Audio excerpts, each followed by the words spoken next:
the microphone? Oh, yes, it sure is. Good night, Irene. I could talk about critical theory. As you heard earlier, I could also tell you about whether the independent invention rule is more consistent with a natural rights or utilitarian theory of patents. How many of you would like to hear that talk? That's the talk I'd prefer to give, actually. If C.S. Lewis was the most reluctant convert in all of England, I think it's fair to say I am the most reluctant critical theory expert in the entire state of Tennessee, maybe even in the entire United States. I came into these issues sideways and was very much, frankly, reticent to dig too much into them.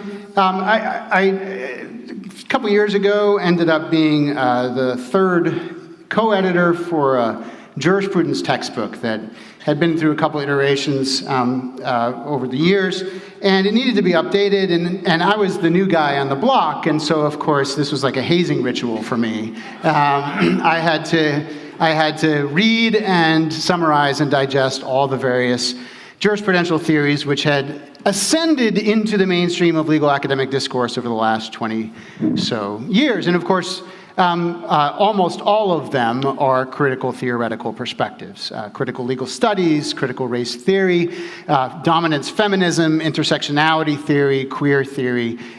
So that's how I ended up reading a lot of Foucault, Derrida, Marcuse, Judith Butler, Kimberly Crenshaw, and the rest. So I could get into some technical analysis of, Derrida's account of the sliding values of reference and reference, or we could talk about the subjectivity of discursive regimes. But instead, what I want to start off doing is painting a basic word picture for you. And this word picture is going to be a bit of an oversimplification, but then I'm going to, hopefully, over the course of the next 17 minutes and 45 seconds, correct the imprecisions in this word picture. Okay, so here's the word picture. Imagine you're in your home, in your residential neighborhood, and you hear alarm bells sounding, and what you hear your neighbors yelling is, the neighborhood is under attack. Now, this is the South, so you've got guns, right? You just grab whatever's at hand. You grab a baseball bat, you grab a pitchfork, you grab a bowling pin, whatever.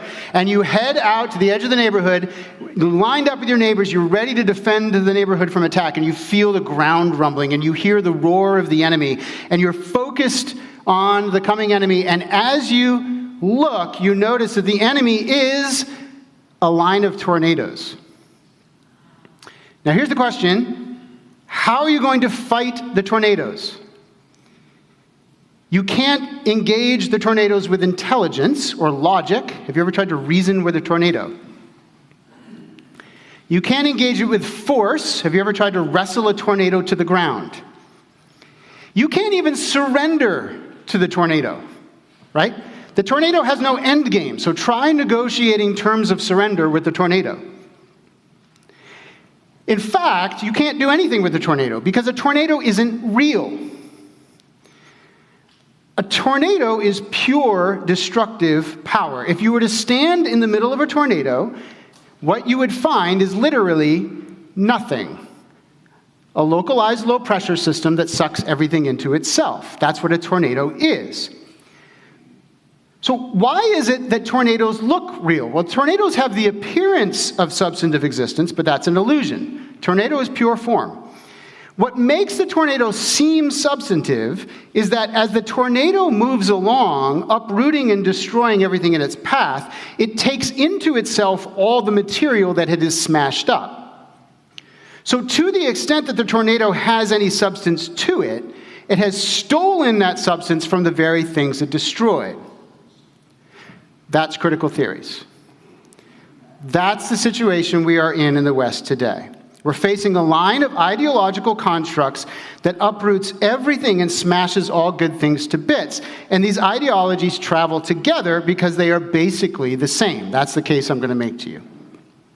What you need to know, for your purposes, they're basically the same. There are important differences. Critical legal studies, critical race theory, dominance feminism, intersectionality theory, queer theory, and the rest, all of them appear to have substance because they are full of the debris of the norms and institutions that they are destroying.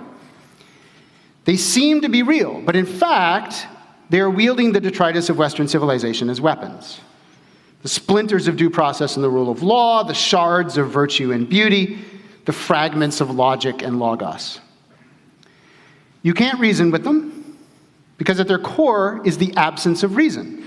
They are predicated, all of these theories are predicated on the assumption that all reason, logic, first principles of practical reasoning, the human goods, all the virtues, are arbitrary discursive regimes which must be torn down.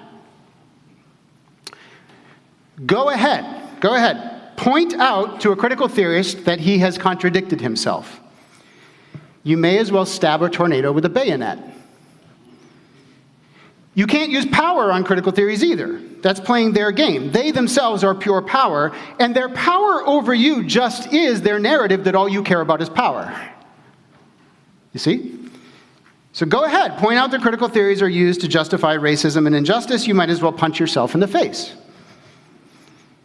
You cannot defeat these cultural storms with the weapons of political or cultural power. You will lose. You're not going to outwit critical theorists or charm the true believers in those theories. You certainly are not going to turn critical theories from their predestined paths or make something constructive out of them.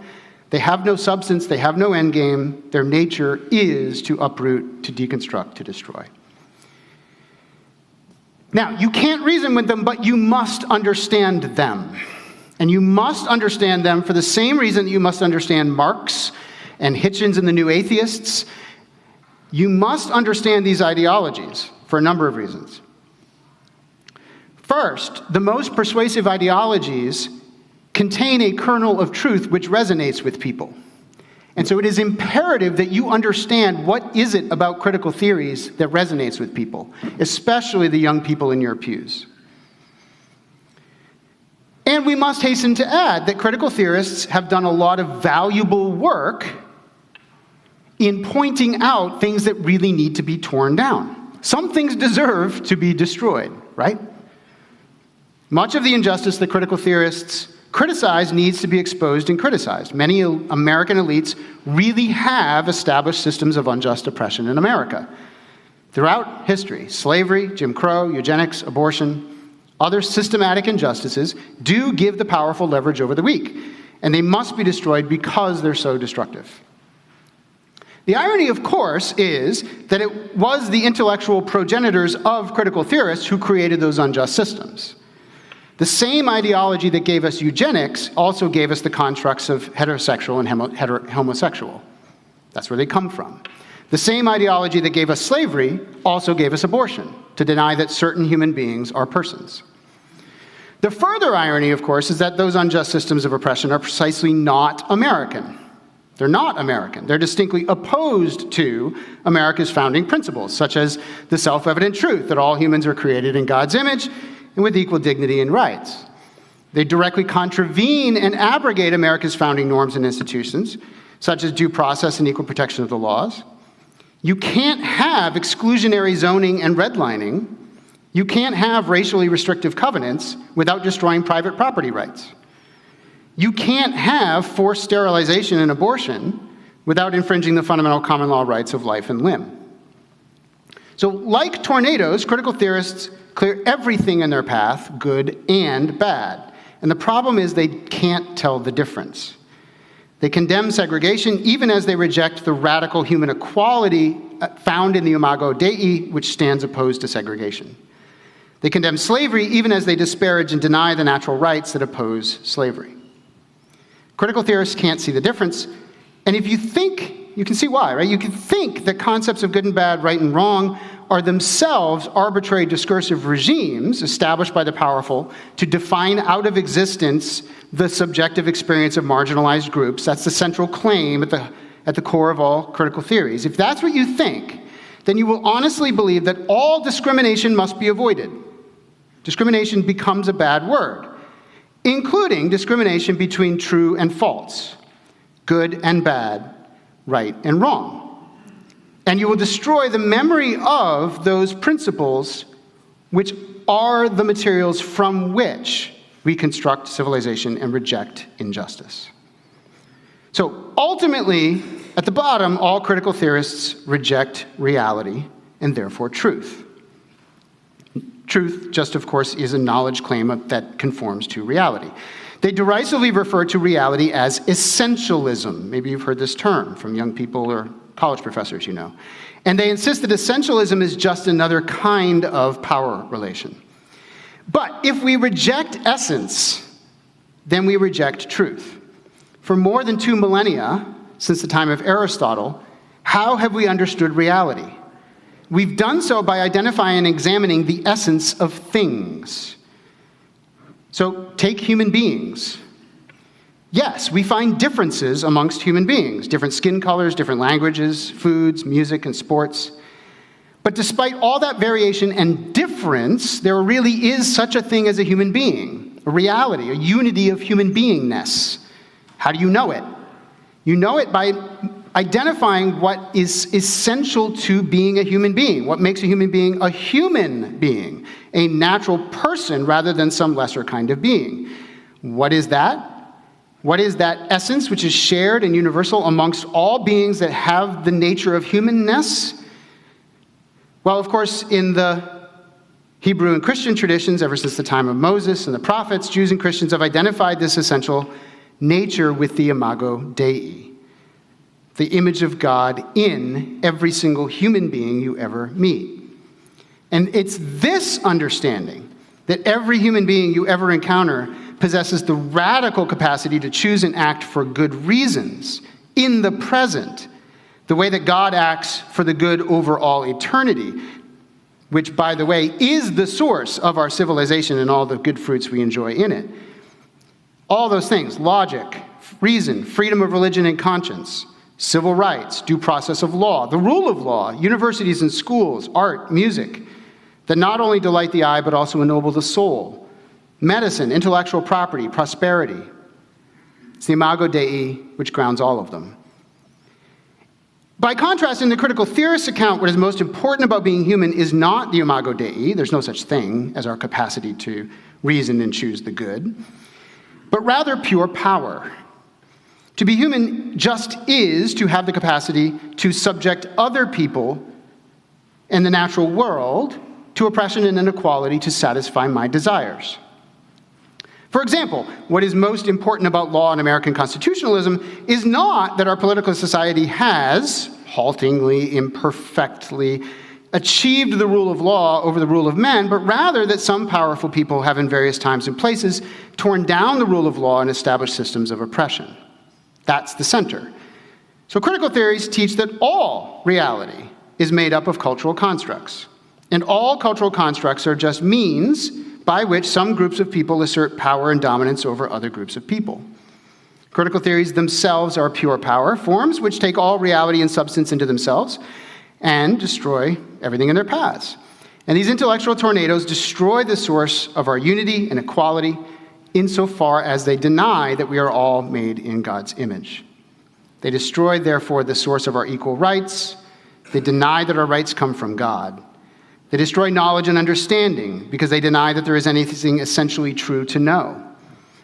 They deny human reason because they deny that there is any such thing as the good. Now, this kernel of truth in critical theories, this kernel of truth, is that human beings do have a tendency to exploit and oppress each other.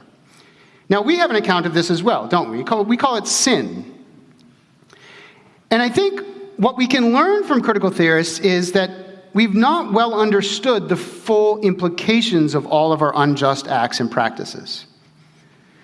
So the lesson we need to take to heart from the critical theorists is the extent to which we are all complicit in sin as a result of living in sinful culture. The value of critical theorists, such as there is, lies in their clarity about injustice. The defect in critical theories is that they move injustice to the center of human relationships and institutions and shuffle righteousness, reason, and justice to the periphery, or deny their existence altogether. Now, this move rests on the one method that all critical theories have in common, in varying degrees. In their studies, all the critical theorists replace essential human nature and achievements with accidental features and defective human relationships. What is good and noble and true is shunted to the side. What is defective and perverted and unjust is moved to center stage. So instead of understanding ourselves as creatures who are designed by God to be ordered to the good and the true and the beautiful, we come to understand ourselves as inherently oriented toward exploitation, deception, and consumption. The most famous example of this in recent months, of course, is the New York Times 1619 Project, which moves the Jamestown settlement to the center and shunts the Plymouth plantation to the periphery. Which of these early American settlements is more central to American ideals and institutions? That's the question. And how one answers that question will determine how one defines America. An America founded for the purpose of preserving slavery is quite radically different from an America whose essence is characterized by the Mayflower Compact, gratitude for divine providence, and belief in natural law. Now, hear me say, truth is not socially constructed. That's not what I'm saying. But what the critical theorists get right is this, that we do constitute ourselves as a people by what we believe about ourselves. Which history we choose matters because our histories tend to become self-fulfilling. Histories that emphasize American ideals of natural rights, common law institutions of legal justice, and political equality before the law motivate people like Abraham Lincoln, Harriet Beecher Stowe, Frederick Douglass, and Martin Luther King Jr. to strive for a more perfect union. Histories that emphasize our moral failings and injustices are used to justify further injustices. And throughout American history, we've seen this. We've seen that people who marginalize or denigrate American ideals and institutions are often the same people who build racist systems, from slavery to the post-Reconstruction black codes, to retrospective zoning laws, to segregated housing policies, to eugenics programs, to the internment of Japanese Americans, to immunities for abortionists. To build all of those artificial power structures required either the denigration or the rejection of Central American ideals and institutions founded on the Imago Dei.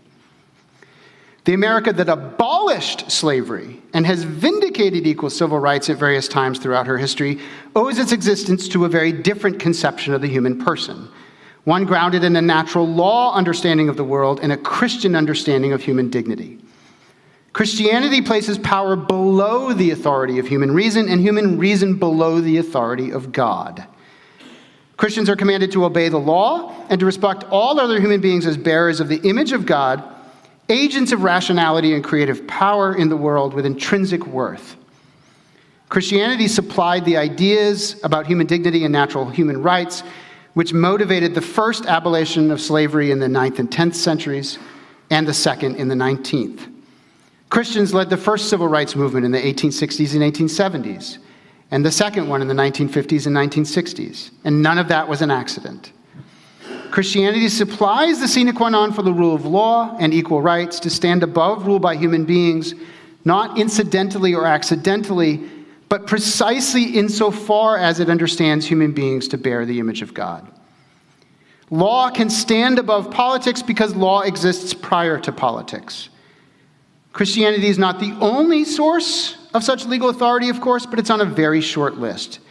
If you look at the whole of human history, only divine law, natural law, and immemorial customary law have been capable of doing this job. And only divine law and natural law have done it well. Critical theorists insist that all of these aspects of Western civilization are illicit discursive regimes. For those who are a little rusty on their Foucault and Derrida, a discursive regime is an arbitrary linguistic and cultural construct. Powerful people make up discursive regimes not to understand or describe reality, but to control the terms of discourse, such that the subjective experiences, that is, the true reality of individual identity, is defined out of existence. So when a transgender person says to you, "You are killing me," or "You're defining me out of existence," they're not speaking in hyperbole. They really believe it. This is part of the ideology. In the most thoroughgoing critical theories, every way of thinking is a discursive regime.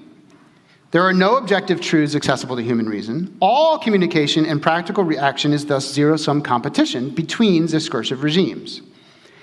Each discursive regime is designed to define other discursive regimes out of existence by defining away the conceptual categories which would make their communication and practice possible. The normative implication of this, of course, is that in order to survive, each discursive regime must do whatever is necessary to tear down all the others, and the ends justify the means, so by whatever means are necessary. Now, the American versions of critical theories, Judith Butler, Richard Delgado, Kimberly Crenshaw, and others, add another important element here, which they get from Marcuse, whom you probably haven't read since college either. They divide people into identity-based groups and then identify different discursive regimes with different races, sexes, gender identities, and/or socioeconomic classes. And in the purest of these theories, there are no truths other than the subjective experiences of those identity groups, which can be classified according to the group. So the discursive regimes, which now are meant to control our thought going forward, are going to be quite radically different from those that controlled our thought in the past, things like logic, science, law, monotheistic religions. All of those, of course, were constructed arbitrarily by white men to define out of existence the subjective experience of all other identity groups. In short, in critical theories, there are no reasons for action, no divine or natural law, no authority other than subjective experience. So law may be torn down, and the existence of discursive regimes such as law threatens the subjective experience and thus the existence of minorities. This is why law must be torn down. So now what? Well, I hope you'll ask during the Q&A, but let me just touch upon the beginning of an answer. I think we should remember that there's only one way to defeat or tornado. In order to defeat what is unreal, you must shelter within what is real and solid. You must stand within a structure that is attached to a solid foundation, firmly rooted in reality. We happen to stand in such a structure. We call it the church. Here's the challenge. The courageous thing is to go out into the world and bring in those who also want to shelter with us. Many of them will call you a bigot. Some of them, you might be surprised, will be happy to come along. Thanks.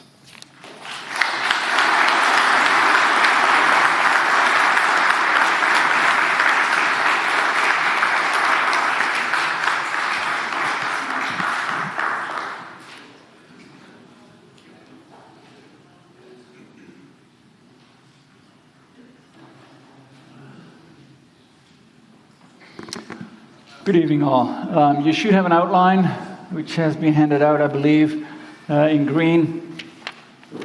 First of all, a thank you to Father Phil Hanner and Father Jared Hill for kindly inviting me to be present with you. Certainly, I've enjoyed it tremendously so far, even if the last presentation was somewhat very discouraging. But the very end was not. So that's great. Thank you so much. That was great. Hierarchy is in trouble. I'm not telling you anything new. We all know our society is strictly egalitarian. A view of reality that is patterned vertically with higher and lower places on the chain of being generally gets dismissed rather quickly. We tend to associate hierarchy with medieval feudalism, obscurantism, unfairness, and especially oppressive power and violence, as we just heard. As moderns, and certainly as postmoderns, we celebrate the equal opportunity that a non-stratified egalitarian society offers, and we take courage from the horizontalizing or flattening of its horizons. For it treats everyone as equals and hence offers protection against arbitrary power from above, or so we think. In short, modernity associates hierarchy with imposition of power and aims to eradicate this evil by replacing hierarchy with equality, vertical stratification with horizontal relationality. In this talk, I want to investigate the principles that undergird a hierarchical metaphysic. I will do so by turning to the 6th century Syrian monk Dionysius, in part because he was the first to use the term hierarchy and wrote extensively about its relation to power. Dionysius, through much of the Christian tradition, identified with Dionysius the Areopagite, mentioned in Acts 17 as being converted through St. Paul's sermon on Mars Hill, articulates his theology mainly in 4 books: the Divine Names, the Mystical Theology, Heavenly Hierarchy, and the Ecclesiastical Hierarchy. Before we ask after the role of power in Dionysius' hierarchies, we should investigate what he meant by hierarchy. He defines it in chapter 3 of the Celestial Hierarchy as a sacred order and knowledge and operation, assimilated as far as attainable to the likeness of God and lifted up. Anagogein is his verb here. Lifted up to the illuminations granted to it from God according to its capacity. He uses the word analogia, according to capacity with a view to divine initiation. Sorry, that's a mouthful. Main thing here is hierarchy for Dionysius is a sacred order or arrangement. The order contains members with varying degrees of dissimilarity from God. These members of the hierarchy are meant to be lifted up, anagogein, as the verb actually, anagein, to be lifted up, each in accordance with the mode of its own being, according to its own capacity or analogy, toward the simple beauty or goodness of God. In the process, more and more being assimilated to God, whose perfection implies he has no unlikeness at all. Dionysius then repeatedly uses this language that I already mentioned of being lifted up, or as he also calls it, being hierarchized. It is crucial to observe that to hierarchize does not mean to control or to rule. Now, to be sure, hierarchies and hierarchizing have everything to do with order and ranks. But when a hierarchy hierarchizes, this simply means that in line with their created distinctiveness, the various beings are lifted up so as to become more like God. This means the role of the various hierarchies is mystagogical. The aim of every hierarchy is for the members to be lifted up into God, deification. A telling section in the 5th chapter of the ecclesiastical hierarchy discusses power, dunamis, power of the sacraments, the ministers, and the initiates. Sacraments, first of all, have 3 powers: purification of the uninitiated, illumination of those who are purified, and then the perfection of those who are being instructed.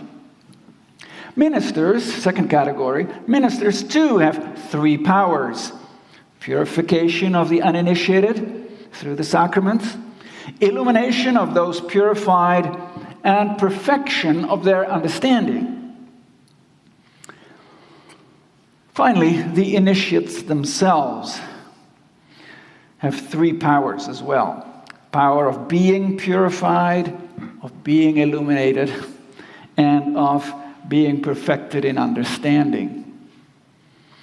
In short, power is the ability to guide or to be guided through the process of purification, illumination, and perfection. True, Dionysius' hierarchies offer a dazzling outline of heavenly and ecclesial structures. The overall structure looks something like the first diagram that I gave you there, celestial and ecclesial hierarchies or ecclesiastical hierarchies. Now, to a modern mindset, you can look at that at your ease, and have time to elaborate in 18 minutes. To a modern mindset, what is perhaps most troubling about this structure is its seemingly static character. We insist on equal opportunity. We want a chance to advance. Dionysius' categories seem static and do not seem to allow for this kind of upward mobility. The criticism is partly on target. Once an archangel, always an archangel. Archangels do not become seraphim. The heavenly hierarchy does not change. On the other hand, within the ecclesial hierarchy, some degree of movement is possible. Deacons can become priests and hierarchs. Catechumens have the intention even of advancing to the rank of the laity. And some of them may end up becoming deacons or priests. Some, mostly limited, upward mobility is possible, at least within the ecclesiastical hierarchy. Dionysius, though, does not even discuss such upward mobility. What matters for him is that we move up into God. To give but one example, for Dionysius, if I'm a priest, my aim is not to become a bishop. That might, for a variety of reasons, be a terrifying prospect. Some of us can probably testify. The role of a priest is to prepare catechumens for the celebration of the Eucharist, to give them a proper understanding of it so that they can then contemplate what they're about to celebrate. This very process of instruction not only perfects the initiates, but also not only perfects the initiates, but it also leads to the priest's own hierarchizing. In other words, their service to the rank below them allows them to engage more fully themselves in this deifying process of returning to God. Precisely by knowing our place within the hierarchy, by accepting, inhabiting it, the aspects that most bother moderns for their static implications, we actually unleash the dynamism inherent within the hierarchy. Dionysius had an unprecedented emphasis on God's transcendence. This means God cannot possibly be part of any hierarchy. He doesn't even occupy a place at the very top. Hierarchies have to do with being. Whereas the Dionysian, God beyond being, transcends all this. Let me illustrate the importance of this claim by depicting two possible approaches to hierarchy and to participation in these hierarchies. The second diagram treats God as the highest level of the hierarchy. Now this has two things. First, it turns God into one being among many. After all, here God is depicted as one item among many. The others may be much lower than he, but no matter where they're located, they, together with God, are so many links within the one chain of being. Dionysius emphatically rejects the notion that God would be a being, one among many. For it would mean that within the chain of being, God and creatures competed, as it were, for space. Treating God as one item within the hierarchy, at the very top even, to be sure, has an additional second adverse effect. God would be present directly only to the level immediately below him. Perhaps we might think here of the seraphim, cherubim, and thrones of the celestial hierarchy, God's highest creatures, after all. They might participate directly in God, since they would be located immediately below him. But human beings would not, nor would elephants, let alone oak trees or rocks. On a Dionysian understanding, no matter where a creature is located within the overall hierarchical scheme, and no matter the generous mediation offered by higher to lower levels, say of a priest, for example, to a catechumen, creatures nonetheless always directly participate in God. And God is always directly present to them.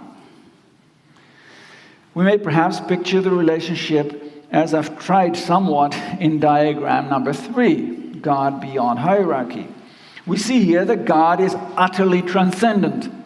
He's not part of the hierarchy, but transcends it. He's not one being among many. While the creaturely circles are all bounded or enclosed, indicated by borders around the circles, God is not bounded in any way. Though it's naturally impossible to depict this adequately in the diagram that I gave you. Because God is not circumscribed in any way, God is not a being located somewhere within the hierarchy. He's omnipresent. He's present to every creature, and every creature participates in him. In other words, this God beyond being is not only radically transcendent, but he is also, in fact, precisely because he is transcendent, he is also immanent to the entire created order. Every level of the hierarchy, God, according to Dionysius, permeates the whole without being one of its constituent elements. The world is hierarchically structured, inescapably so. True, modernity has lost the notion of participation.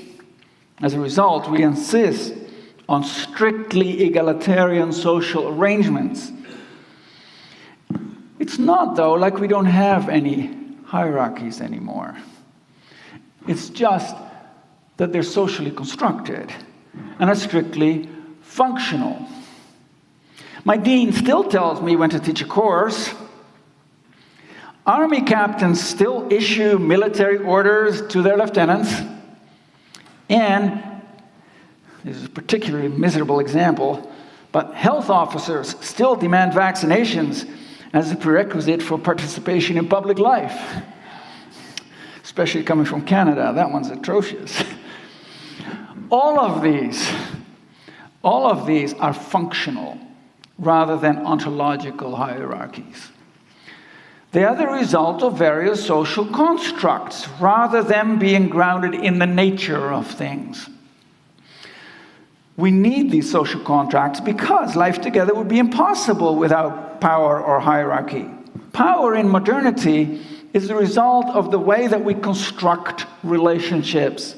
In other words, the modern social web, including its power relations, is grounded in a nominalist, constructivist understanding of reality, rather than in a realist, participatory metaphysic. Let me turn to the final diagram, which approximates the way moderns view power, whether in church or more broadly in society. The face of power in modern settings purports to be much gentler than that of ancient and medieval societies. Earlier societies, so we tend to think, were brutal in their exercise of power. Whereas in our enlightened world, we recognize the equality of all. So we give power to people or institutions by assigning particular functions to them. The reality, though, is much different. The structure in this final diagram is strictly this worldly. We have at best bracketed God and removed him from the picture. The top circle you see there may be a CEO or a president. It's not God. We no longer need God for power to function well, or so we think. In other words, we have a thoroughly non-participatory, nominalist universe, which for its functioning depends upon the way that we structure our power relationships. The result is a voluntarist arrangement, voluntarism deriving from the Latin voluntas, will. The Hobbesian and Lockean social construct, or social contract rather, articulated in detail in Hobbes's Leviathan and in Locke's two treatises of government, depends upon the human will, which purportedly has agreed to yield certain powers to those in control. But the increasing power of companies such as Google, Facebook, and Twitter makes more and more evident that large masses of people are virtually powerless in the face of the powers that impose, exclude, and silence at will. It is often the voluntas of one or a few individuals at the top that predetermines the outcome of our social debates. I suspect that Charles V, Holy Roman Emperor at the time of the Reformation, would have been green with envy at the power at Bill Gates' disposal. The reason for the emperor's comparative lack of power should be obvious. Charles V functioned within a hierarchical feudal system with mediating powers, such as monarchs, nobles, knights, peasants, as well as a variety of often very pesky ecclesial figures, monks, priests, bishops, priests, popes. These mediating and overlapping powers stood in the way of any emperor who would attempt arbitrarily or unilaterally to impose his will. Voluntarism, as depicted in this last diagram, knows no mediating or overlapping powers. And where they do continue to exist, they've largely been robbed of genuine influence. An egalitarian society is one that, in principle, has opened itself up to totalitarian rule. Something that today only those willfully blind are still not able to see. The most important difference, however, between power in a traditional hierarchical system and power in egalitarian societies does not even concern the question of where power is situated, whether throughout hierarchies, including the mediating people and institutions and so on, or only at the top, say among global elites. No. The greatest difference between the two systems has to do with what we understand power to be. Egalitarians construe power as a means of control. Power is a functional thing, after all. It is something we give to people who we think will get the job done. The result is we link power with control, whether subtle or harsh. For Dionysius and for the Christian tradition in his wake, power is an ontological thing. It is something rooted in the nature of reality. As a result, for Dionysius, power is mystagogical in character. It facilitates the return of created things to God himself. Modern egalitarians use power to oppress and to put down. Dionysian mystics, by contrast, use it to hierarchize, to lift up. Now I know Also within traditional hierarchies, power has been misused, while modern egalitarian structures will witness shining examples of selfless service. No doubt. How come? Well, we just heard about sin. Sinful behavior negatively affects the best of structures. And the image of God, conversely, continues to shine no matter how confused and messed up our structures become. But, all that said, that Christian hierarchies lift up,